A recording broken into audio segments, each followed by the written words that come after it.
आप सबों की तरफ से मैं पूज्य श्री चरण से निवेदन करूंगा कि आप अपने आशीर्वचन से हम सबों को अनुग्रहित करेंगे।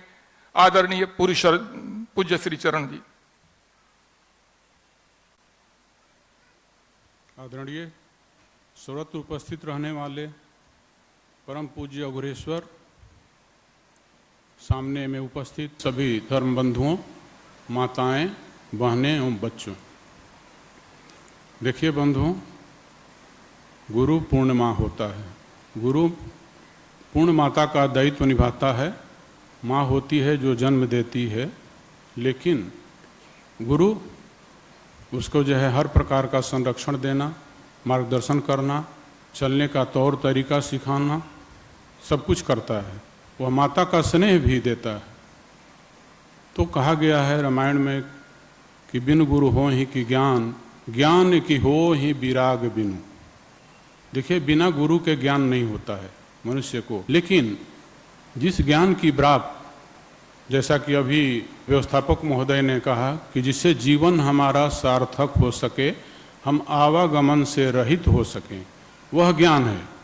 ज्ञान भी कई प्रकार का होता है। एक होता है, संसार में बहुत से कार्य होते हैं, कोई इंजीनियर होते हैं, कोई डॉक्टर होते हैं, कोई शरीर के विशेषज्ञ हैं, कोई इंजन के विशेषज्ञ हैं, कोई अनेकों प्रकार के विशेषज्ञ लोग इस समाज में रहते हैं। अपरा विद्या के अंतर्गत आता है। परा विद्या ब्रह्म विद्या होता है, जिससे जीवन का कल्याण होता है।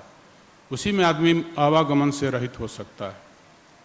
तो पहला है कि गुरु की आवश्यकता मार्गदर्शन देने के लिए, लेकिन सिर्फ गुरु ही मिल जाए और शिष्य में उस तरह की जिज्ञासा न हो, उस तरह के जो है भाव न हो, उसमें पात्रता न हो, तो गुरु मिलने के बाद भी ज्ञान प्राप्त नहीं होता है, ज्ञान जागृत नहीं हो सकता है। जब तक हमारे चित्त के विषयों से वैराग्य न हो, तत्व अनुसंधान की जिज्ञासा न हो, भिन्न भिन्न वस्तुओं के बारे में हम विचार तो करते हैं, लेकिन अभेद स्वरूप के बारे में विचार नहीं करते। विनाशी से वैराग होने से ही हम श्रवण करके, मनन करके उस तत्वज्ञान को प्राप्त कर सकते हैं। विवेक के अभाव में मनुष्य अधिष्ठान को अध्यस्तवत देखता है। विवेक के कारण ही हम लोगों को देश काल वस्तु में जो है नित्यत्व और जो है आनंद की अनुभूति होता है। देखो बंधु, समाज में हर कोई चाहता है कि मुझे सुख मिले, शांति मिले, आनंद मिले, लेकिन उसके बाद भी हमको दुख, परेशानी और वेदना क्यों पकड़ लेता है? हमको सोचना चाहिए कि आनंद कहाँ रहता है। वह विषय में रहता है, इंद्रिय में रहता है, मन में रहता है, बुद्धि में रहता है या आत्मा में रहता है? इसको हमें सोचना पड़ेगा। वह बाहर रहता है या भीतर रहता है, अभ्यंतर की वस्तु है या बाह्य वस्तु है, तभी हम उसको समझ सकते हैं। देखिए, आपको खाने के लिए कोई चीज़ मिल जाए जिसमें आपको बहुत रुचि हो, जो खुद पसंद का चीज़ हो, वह आपको मिल जाए। जैसे मान लीजिए कि हलवा जो है बहुत लोगों को ज़्यादा पसंद है, हलवा मिल गया आपको, आपने खाया, खाने के बाद सुख मिलता है, आनंद मिलता है, लेकिन प्रश्न यह है कि वह आनंद कहाँ से मिलता है? उस हलवा में वह आनंद है या इंद्रियों में वह आनंद है?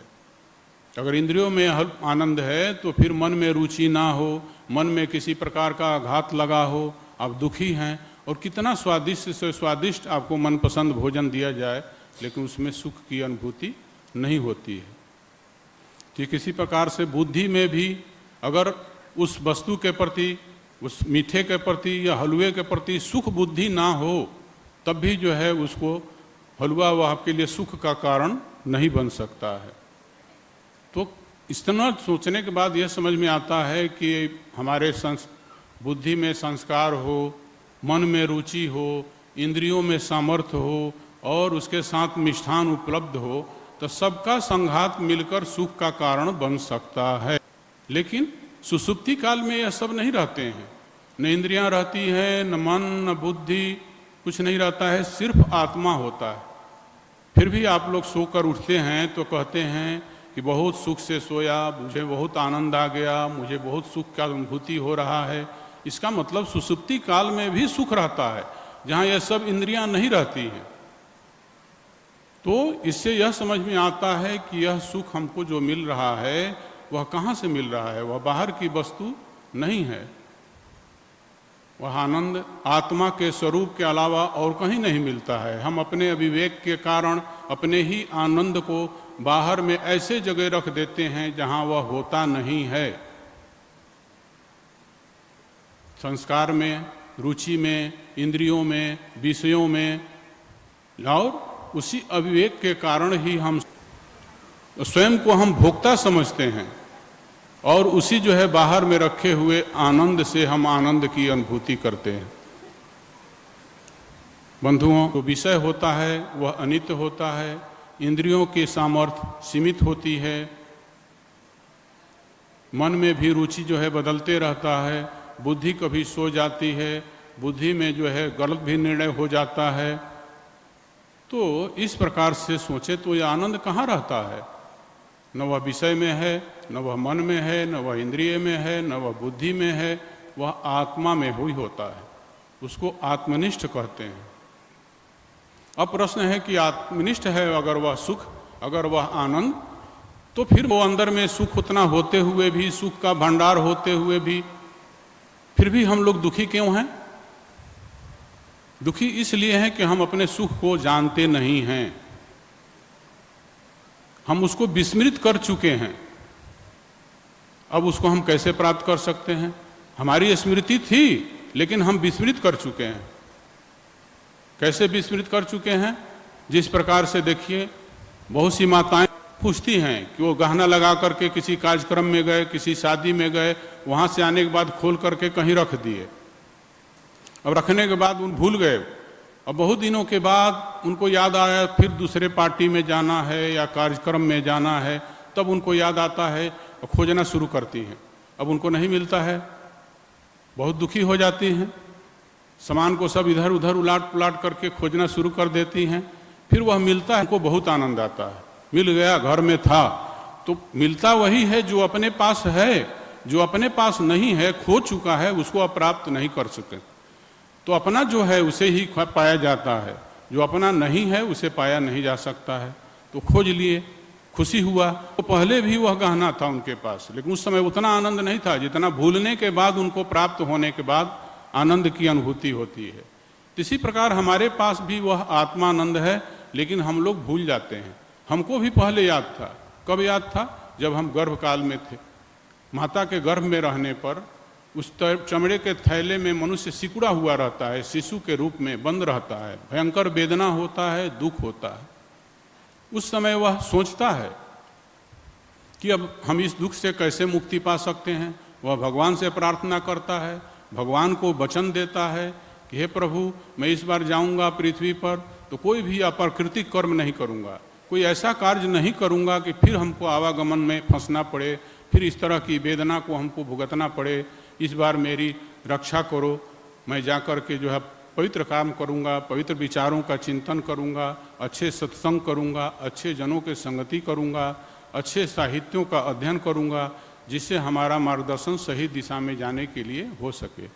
यह संकल्प करते हैं आप, सब लोगों ने किया है, लेकिन आप बाहर आने के बाद फिर उस अपने संकल्प को, अपने दिए गए वचन को भूल जाते हैं कि हमने क्या वचन दिया था। अब वचन दिए, किसको दिए? उस ईश्वर को दिए, अपने आप को दिए, लेकिन आप वचन को निभाते नहीं हैं, आप भूल जाते हैं। तो उस भूलने से फिर मनुष्य यहाँ आकर वही अप्राकृतिक कर्म करता है, अपने भाई बंधु और अड़ोसी पड़ोसियों के साथ मिलकर फिर गलत में पड़ जाता है। जिस प्रकार से कहा गया है कि भूमि परत भा ढाबर पानी, जिम जी वही माया लपटानी। जिस प्रकार से पृथ्वी के ऊपर जल वर्षा होता है, पृथ्वी से स्पर्श होने के पहले वह बड़ा पवित्र होता है, वह निर्मल होता है, स्वच्छ होता है, लेकिन जमीन के स्पर्श से, मिट्टी के स्पर्श से वह गंदला हो जाता है।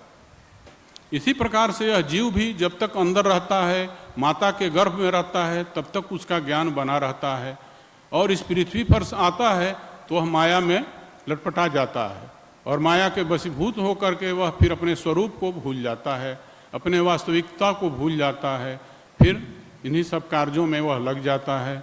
यह कारण है। इसीलिए अगर जो है हमको जीवन में वास्तविक और अस्थायी सुख शांति प्राप्त करना है तो हमको आत्मानुभूति की तरफ बढ़ना पड़ेगा। और आत्मानुभूति वही कर सकता है जो अध्यात्म की दिशा में चलने का प्रयत्न करे। इसीलिए साधकों को कर्म, उपासना और ज्ञान का उपदेश देकर गुरु क्या करता है, अध्यात्म की तरफ बढ़ने की प्रेरणा देते हैं कि आध्यात्मिक दिशा में बढ़ो। वह उसको श्रवण करता है ज्ञान को भली प्रकार से, और अपने जिज्ञासु मनन के द्वारा क्या करता है, मनन के द्वारा वैराग्य आदि साधन संपत्ति के माध्यम से इस जगत के मिथ्यात्व की पुष्टि करता है। साथ ही निधिध्यासन आदि अंतरंग साधनों के माध्यम से स्वानुभूति करके जो इतना दिन से जो है ज्ञान के रूप में अविद्या वर्तमान है, उसको जो है दूर कर या निश्चित कर लेता है कि संसार में जो त्रिकाल अबाधित ब्रह्म है वही सत्य है, ईश्वर है वही सत्य है, और कुछ भी इसके अलावा यहाँ सत्य नहीं है, सब कुछ परमार्थिक रूप से असत्य है। इस प्रकार का जब उसको ज्ञान हो जाता है तो सर्वत्र ही अपने स्वरूप को देखता है, और किसी के प्रति उसके मन में ईर्ष्या, घृणा या नफरत की भाव नहीं होता है, उसमें विनम्रता होता है। जो विनम्र होता है व्यक्ति वह महान होता है, जिसमें विनम्रता नहीं है उसमें महानता नहीं होता है।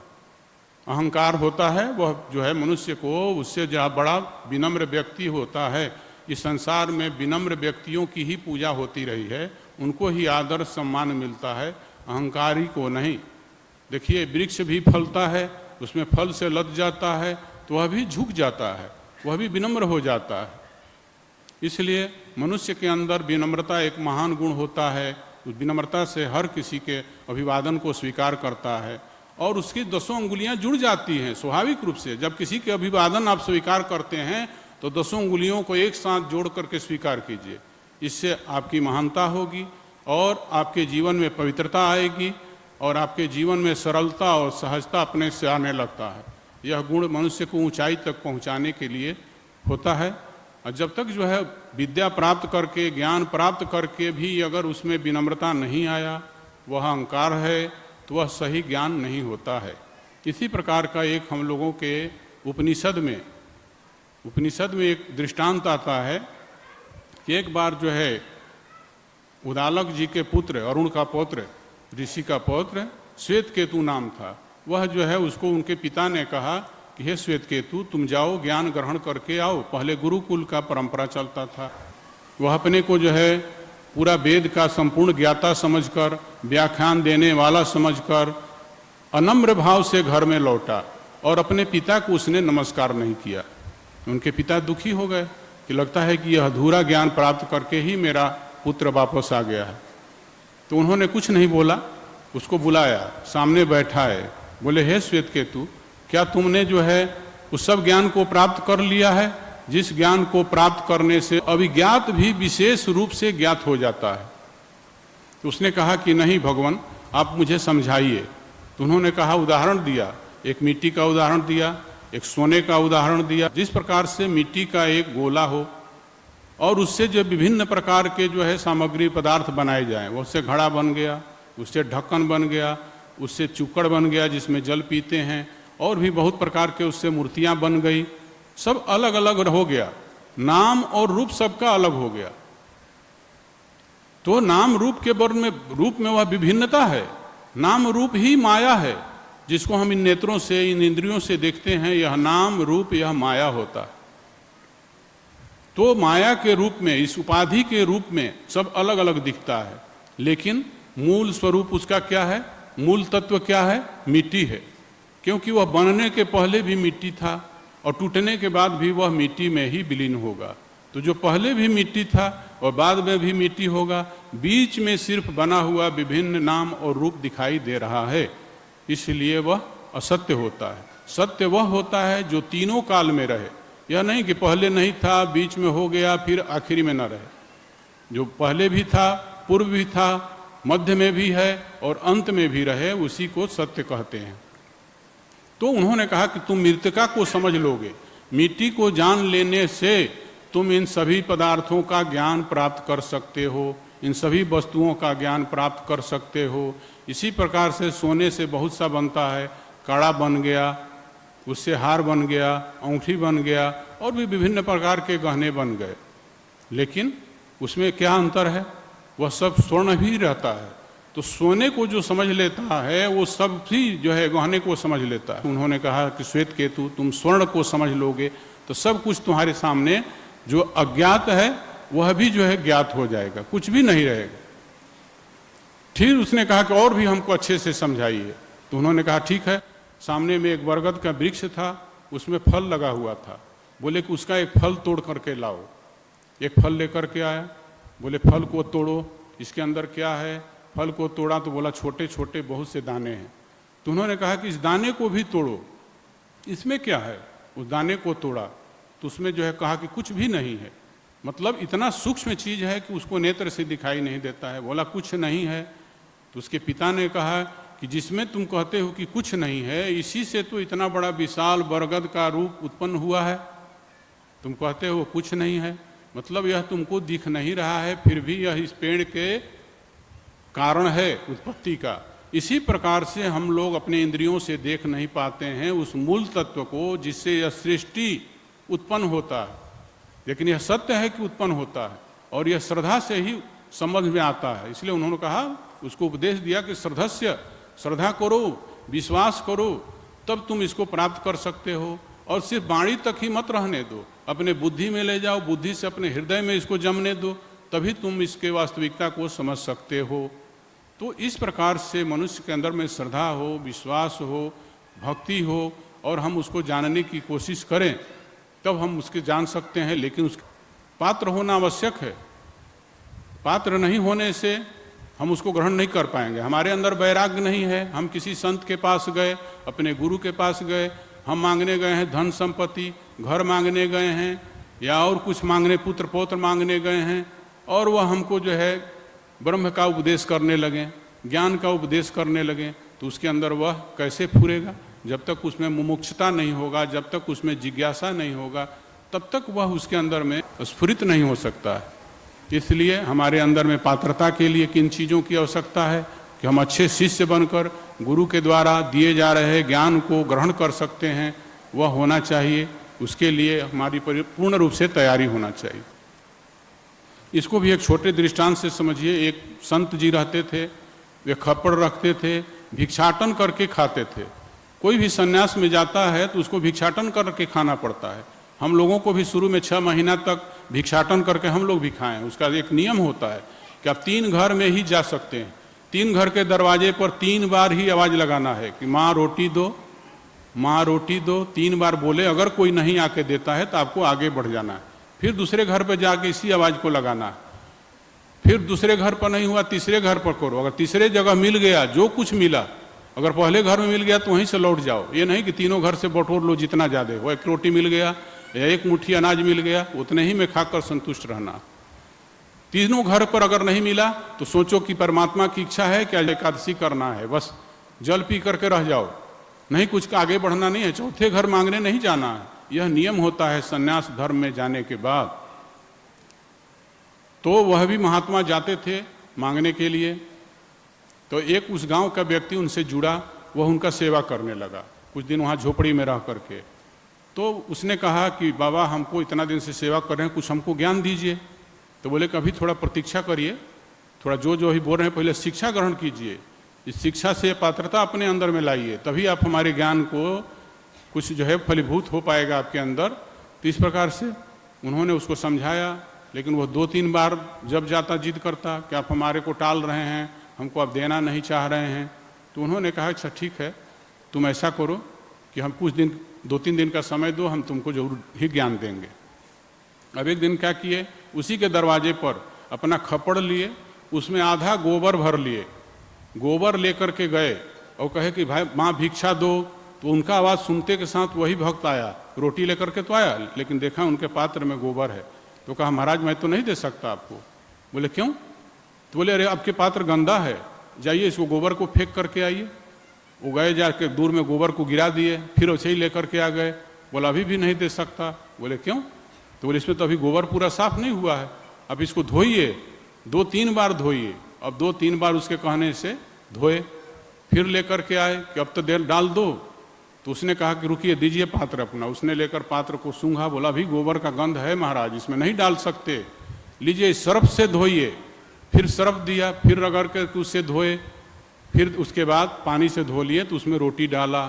तो बोले कि बेटा तुम 2 रोटी के लिए इतना हमारे बर्तन को धुलवाए, पहले 3 बार इसे धुलवाए उससे धुलवाए, लेकिन तुमसे हमको लेना था, इसलिए हमने कोई प्रतिकार नहीं किया। तुम जितना बार बोला, जैसे बोला मैंने धोया, साफ किया 2 रोटी के लिए।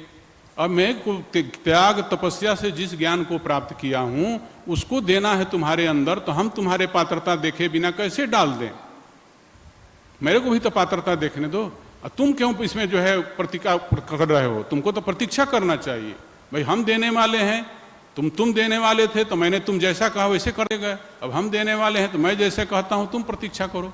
तुम बहुत जल्दीबाजी में क्यों पड़े हो? इतना जल्दीबाजी में होता नहीं है। हम दे भी देंगे तो जैसे तुम्हारा रोटी बोला डाल देंगे तो आपके कोई काम का नहीं रहेगा, वैसे ही हम भी तुमको ज्ञान देंगे तो तुम्हारे किसी काम का नहीं रहेगा। इसीलिए ज्ञान प्राप्त करना है तो आपके अंदर पात्रता होनी चाहिए। और पात्र बनने के लिए क्या करना है? हमको किन किन गुणों को स्वीकार करना है कि हमारा पवित्र आचरण होना चाहिए, पवित्र व्यवहार होना चाहिए। जब तक मनुष्य का पवित्र आचरण होगा नहीं, जब तक पवित्र व्यवहार नहीं होगा, तब तक वह एक आदर्श पुरुष नहीं हो सकता है जो दूसरे के लिए भी प्रेरणा का स्रोत हो सके।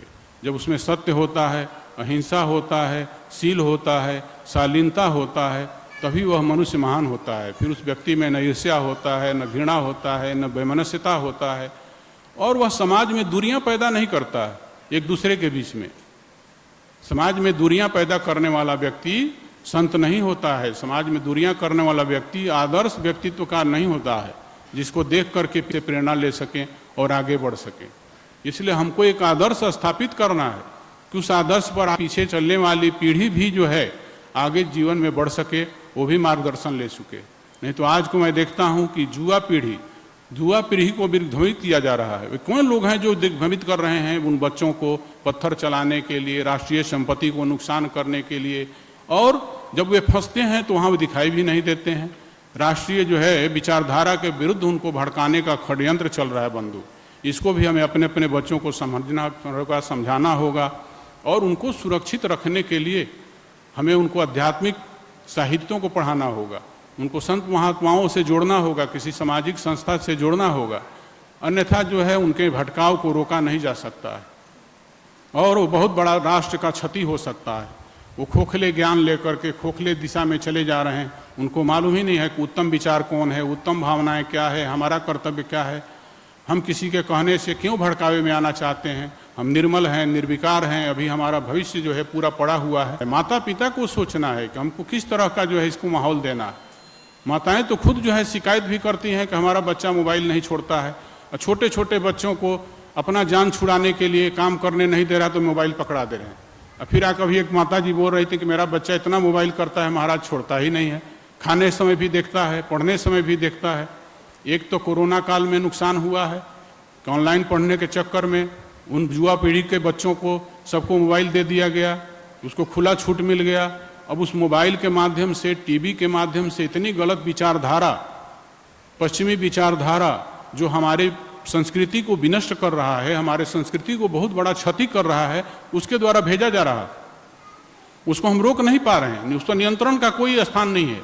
जबकि उसको नियंत्रित करना चाहिए हमारी सरकार को कि भाई ये सब कैसे बच्चों तक पहुंच रहा है, क्या क्या पहुंच रहा है, बच्चों के मानसिकता को विकृत कर रहा है, विध्वंस कर रहा है।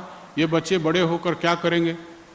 राष्ट्र के प्रति इनके अंदर समर्पण की भावना होगी या गलत भावना होगी, ये सब हमको समझना है। इसलिए मोबाइल से, टीवी से बहुत दूरी बरतना है।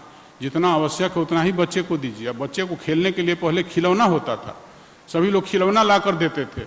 आज सभी खिलौना को आपने हटा दिया और खिलौना के जगह आपका मोबाइल ले लिया, आप मोबाइल दे देते हैं उसको खेलने के लिए। तो खेल तो लेता है, लेकिन वही बच्चा धीरे धीरे धीरे धीरे उसमें इतनी पारंगत हो जाता है और मोबाइल उसको इतनी तेज गति से पकड़ लेता है, फिर उसको आप छुड़ाना चाहें तो वह छोड़ना नहीं चाहता। यह गलत है। इसलिए हमको अभी से उन बच्चों को बचाना है, उनको मोबाइल से दूर रखना है। और मोबाइल हमारे जीवन के लिए भी उपयोगी नहीं है। हम लोगों का भी जीवन क्या होना चाहिए? अपने जीवन को स्वस्थ बनाना है, सुरक्षित रखना है, और आध्यात्मिक दिशा में बढ़ सकें, तभी हम वास्तविक सुख शांति को प्राप्त कर सकते हैं, नहीं तो दुख और वेदना मिलेगा। तो हमारा भी दिनचर्या का शुरुआत कहाँ से होना चाहिए? सुबह हम उठते के साथ पहले व्यायाम करते हैं या योगा करते हैं, फिर स्नान करते हैं, फिर ध्यान पूजा करना चाहिए। ध्यान पूजा करने के बाद फिर जो है कुछ काम करिए, जो भी करना है। लेकिन आजकल करते हैं, उठते के साथ आप पेपर पढ़ते हैं या मोबाइल लेकर बैठ जाते हैं, उसमें देखने लगते हैं। इससे क्या होता है, सुबह सुबह आपके मस्तिष्क में जो शांत वातावरण है उसको आप विकृत कर देते हैं, पढ़ लेते हैं, उसके बाद फिर आप बैठते हैं पूजा करने के लिए। तो आपने तो अपने विचार में, मस्तिष्क में इतनी तरह के गंदगी पहले ही ढकेल दिए, इतने ही उसमें घुसा दिए कि आप बैठते हैं शांत होकर के, तो मन में करे तो अरे विचार जो है तरंगित होने लगता है, विचार उठता है, इधर उधर फिर मन भागता है, मन शांत नहीं होता है, स्थिर नहीं होता है। तो फिर आप जाके गुरुजनों से कहते हैं कि मैं बैठता हूँ ध्यान लगाने, तो मन मेरा इधर उधर भगता है। अरे बंधु, मन कहाँ भगता है? मन तो वहीं भगता है जो मिले हैं जितने लोगों से, वहीं तो आपका मन भगता है। अगर आपका संख्या कम हो जाए, आपके मन को भगने से रोकना है, तो आप कम लोगों से मिलिए, कम लोगों से बात कीजिए। जिस दिशा में आपको बढ़ना है वैसे ही लोगों से मिलिए, वैसे ही लोगों से जुलिए, अच्छी वार्तालाप कीजिए, अच्छे विचारधारा को जन्म देने वाले लोगों के साथ कीजिए, बैठिए उठिए, तो आपके अंदर भी अच्छी विचारधारा आएगी। और जब तक आप पूजा नहीं कर लेते हैं, पाठ नहीं कर लेते हैं, ध्यान धारणा नहीं कर लेते हैं, तब तक न आपको अखबार पढ़ना चाहिए, समाचार देखना चाहिए, और न ही मोबाइल देखना चाहिए। समाचार देखना भी आवश्यक है, चाहे मोबाइल के माध्यम से देखिए या फिर समाचार पत्र के माध्यम से, क्योंकि अपने राष्ट्र में कहाँ क्या हो रहा है, देश में कहाँ क्या हो रहा है, यह जानना आवश्यक है।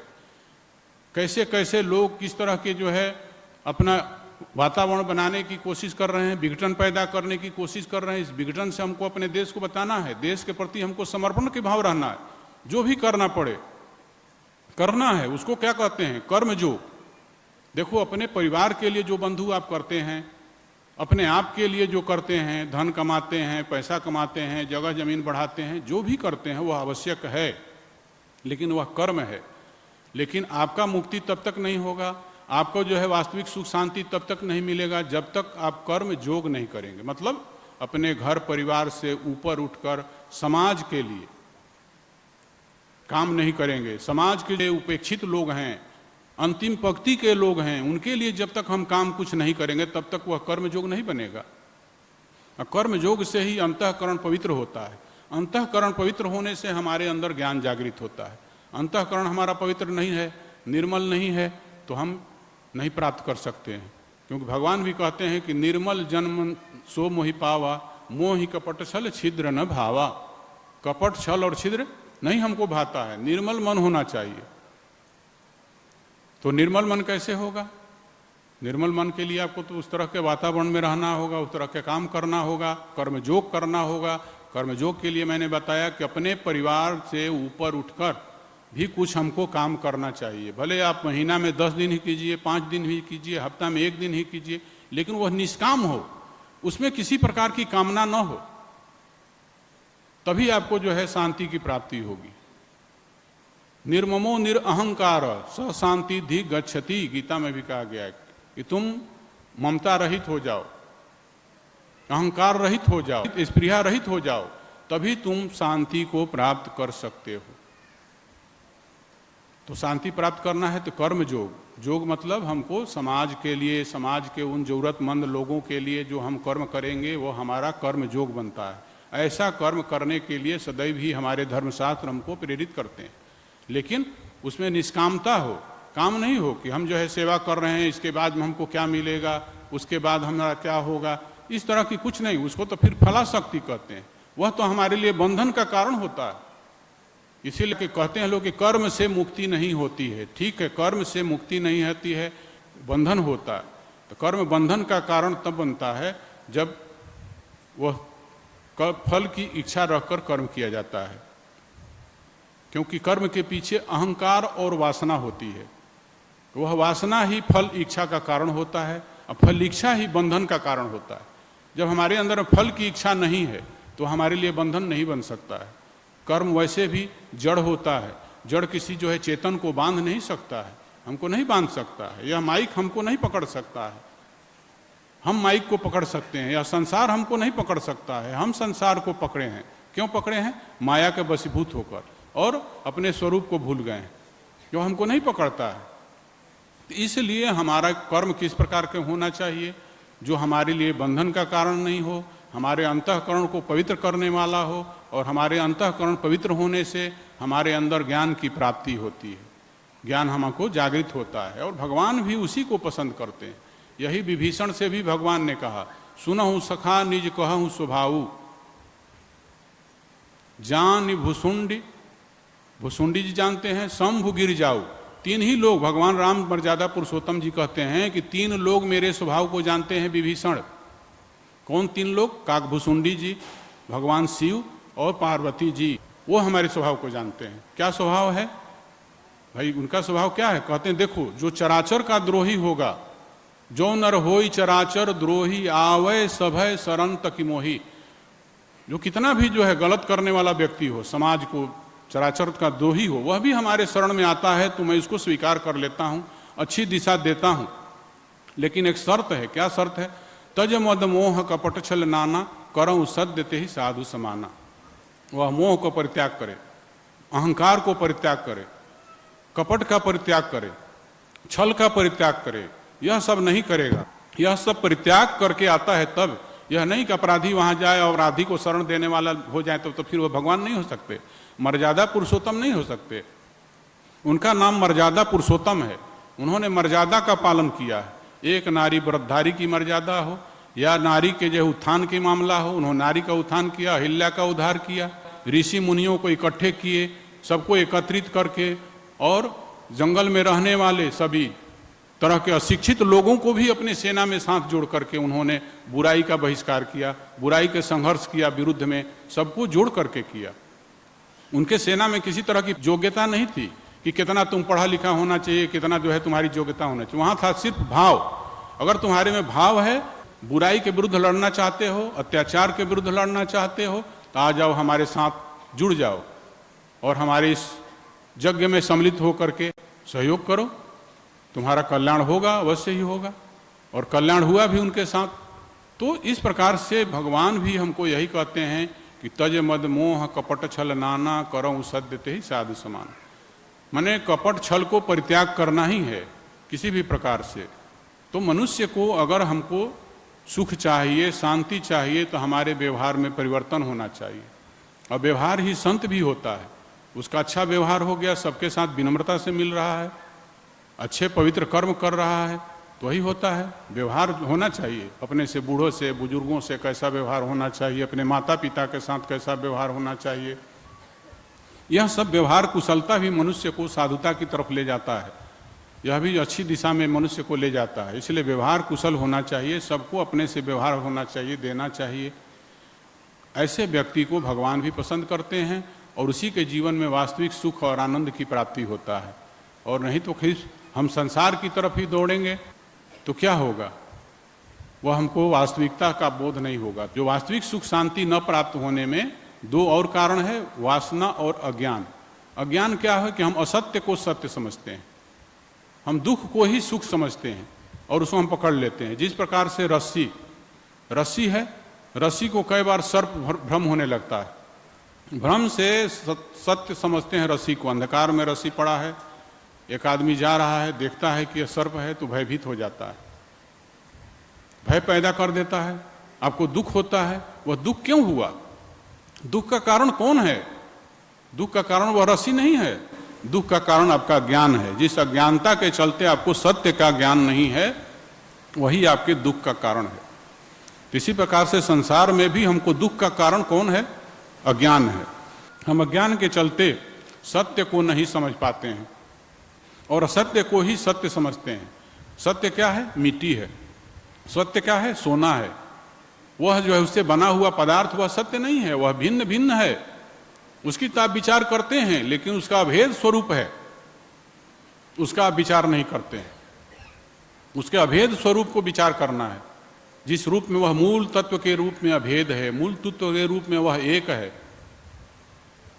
एक सब में देखेंगे तो कहते हैं कि निज प्रभु मैं देखहि जगत के ही सन करहि विरोध। सब में आप अपने प्रभु को देखेंगे तो किससे आपका विरोध होगा? यही तो तुलसीदास जी भी ने भी कहा है कि सिया राम मैं सब जग जानी, करहूं प्रणाम जोर जुग पानी। सब में सिया राम को देखते हैं, इसलिए किसी से विरोध नहीं है।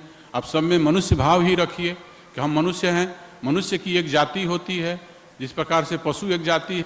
अब इस मनुष्य जाति में भी और जाति अगर देखेंगे तो आपके मन में उपेक्षा की भाव आएगी। हमको हर मनुष्य के प्रति आदर की भावना रखना है, उसके अंदर में फिर हमको नहीं बांटना है। ये जब बांटेंगे तो फिर हमारे अंदर में तिरस्कार की भावना आ जाएगी, हमारे अंदर उपेक्षा की भावना आ जाएगी, हमारी महानता तिरोहित हो जाएगी। फिर हम सत्य को नहीं पकड़ सकते, फिर हम मूल तत्व से भटक जाएंगे, फिर हम नाम रूप के बंधन में फंस जाएंगे।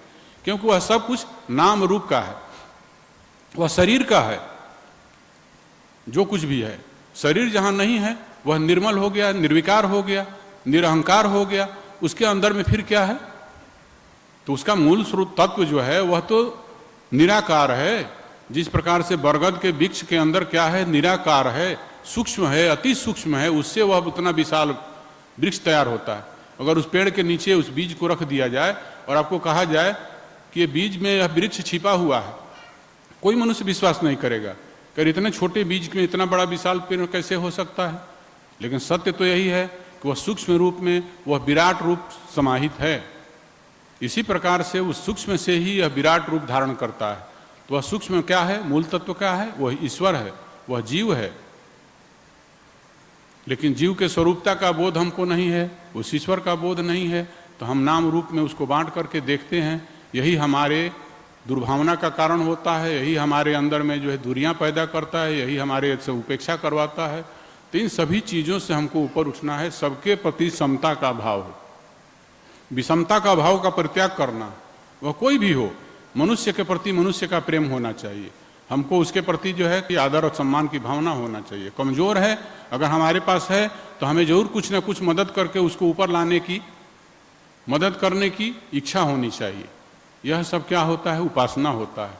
यह सब क्या होता है? पवित्र कर्म होता है। हम मदद करना चाहिए, गरीब की मदद करके पढ़ाना चाहिए। उसको कागज दे दीजिए, कलम दे दीजिए। किसी के बच्चे, आपके घर में कलम पड़ा हुआ है, टूट रहा है, फेंका रहा है, आपके बच्चे के पास 20 कलम है, आप किसी गरीब को 2 कलम दे सकते हैं, 2 कापी दे सकते हैं, 2 कपड़ा दे सकते हैं।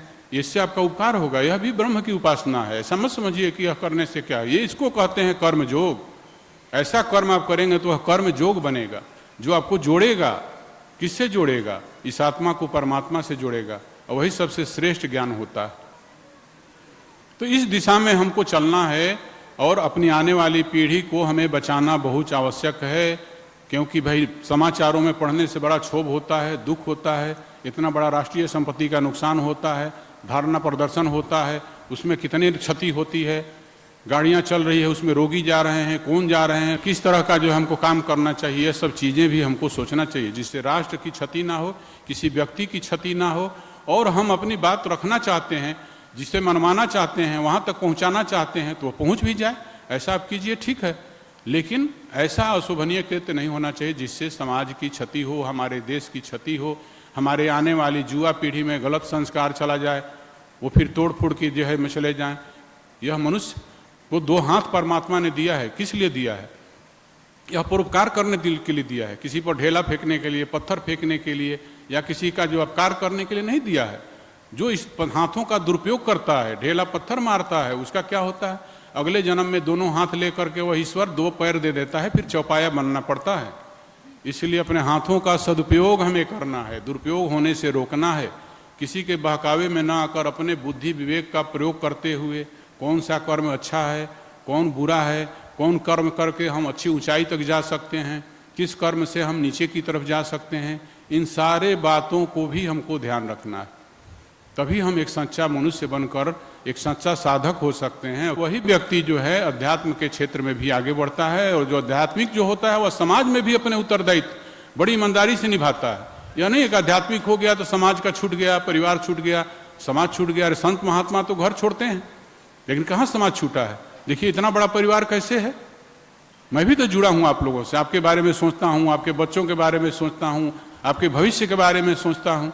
तो परिवार तो छोटा छूटा।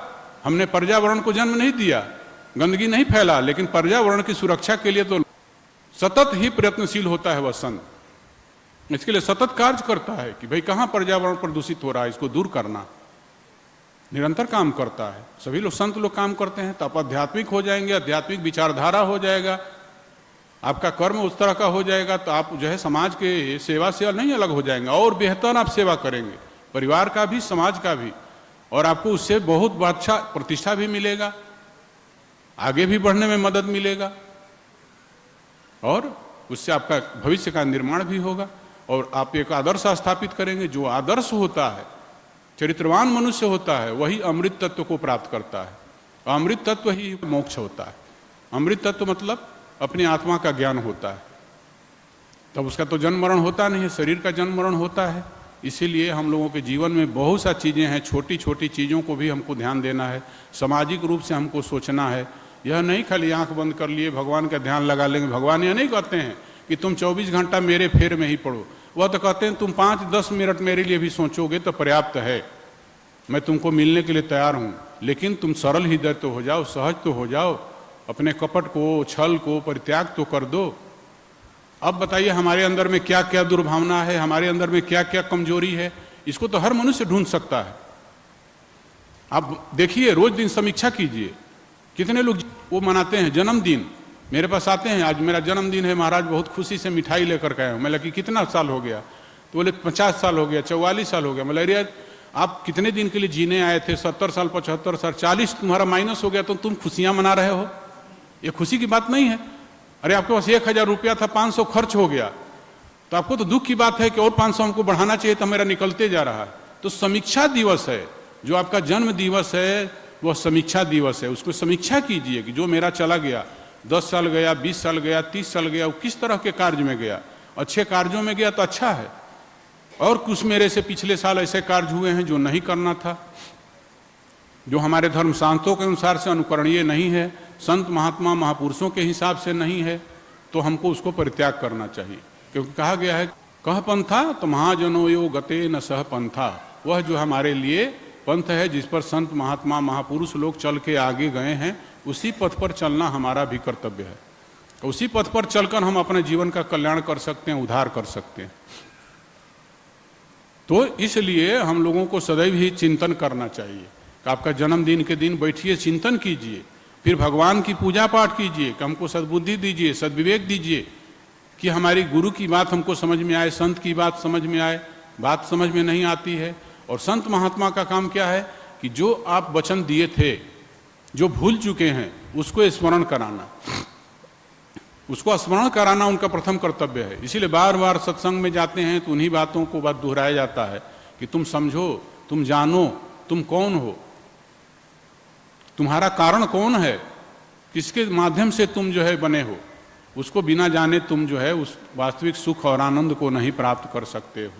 तो इसलिए बंधुओं, अब ज़्यादा समय नहीं लेना है, क्योंकि अभी शाम को आए हुए सभी सज्जनों को वापस भी जाना है। सभी ने अनुशासनबद्ध होकर के यहाँ के नियम कानून को पालन करते हुए सभी श्रद्धालुओं ने जो योगदान दिया है, मैं उसके लिए विशेष रूप से आभार भी व्यक्त करता हूँ और उनकी सराहना करता हूँ, प्रशंसा करता हूँ। इसे ही शील और शालीनता कहा जाता है। जिसमें शील होता है, शालीनता होता है, वही व्यक्ति महान होता है, महानता को प्राप्त करता है। बस यहीं पर अपने वाणी को विराम देता हूँ। आप लोगों में बैठे हुए ईश्वर को प्रणाम करता हूँ। छोटे से कीर्तन के साथ हम लोग अपना कार्यक्रम समाप्त करेंगे।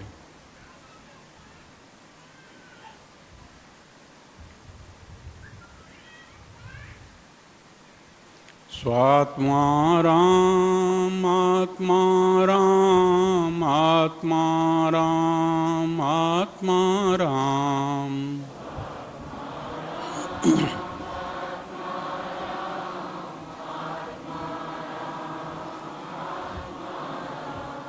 स्वात्मा राम आत्मा राम आत्मा राम आत्मा राम।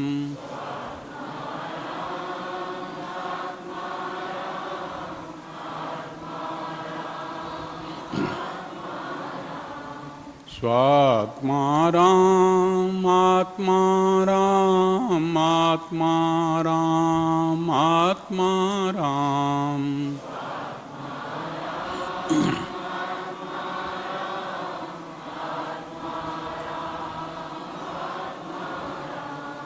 स्वात्मा राम आत्मा राम आत्मा राम आत्मा राम।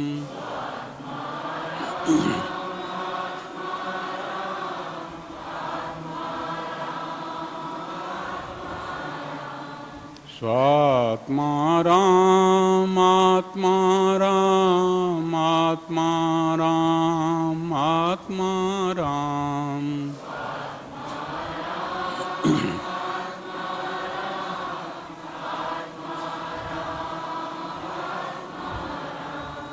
स्वात्मा राम आत्मा राम आत्मा राम आत्मा राम।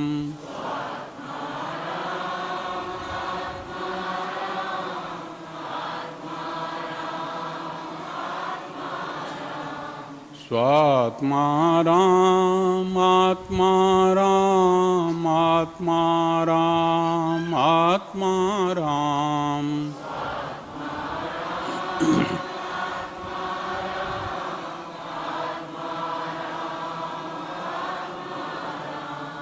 स्वात्मा राम आत्मा राम आत्मा राम आत्मा राम।